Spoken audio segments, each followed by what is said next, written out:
আরে বাবা আস্তে আস্তে। আমরা সন্ধেবেলায় চলে গেছিলাম শ্রীরামপুর, আর দিদি আর জিজুকে জোর করে ধরে ভিডিও বানিয়ে নিলাম। গেছিলাম কিছু কেনাকাটা করার ছিল, আর সন্ধেবেলায় ঘুরতে তো ভালোই লাগে। আমরা হেঁটে হেঁটে এখন ঘুরছি।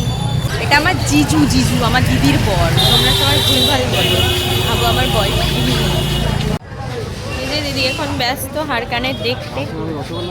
আসলে দিদির পড়ে গেছে অনেকগুলো বিয়ে বাড়ি, আর দিদি সাজুগুজু করার জন্য কিছু জিনিস কিনতে চলে গেছিলো।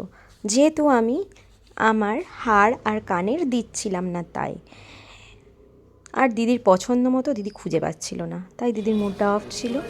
জিজু তাই নিয়ে চলে গেল বাঞ্ছারামে মিষ্টি খেতে, দিদির মনটা একটু যাতে ভালো হয়। তো আমরা চুজ করে নিলাম এই মিষ্টিটা, যা দারুণ টেস্টি ছিল না, দারুণ ছিল।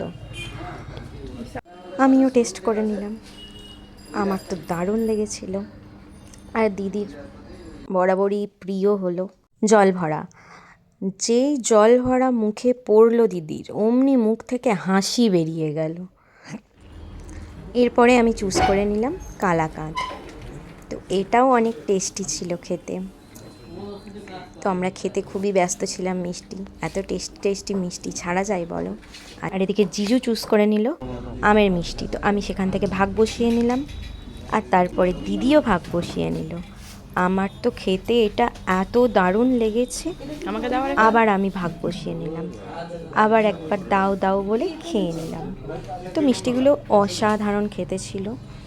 মিষ্টি খাওয়া শেষে এবার আমরা বেরিয়ে পড়লাম আবার জিনিস কিছু কেনাকাটা। বেলুনগুলো দেখে তো আমার ছোটোবেলার কথা মনে পড়ে যাচ্ছিল, আর খুব নিতেও ইচ্ছে করছিল, কিন্তু নিলাম না।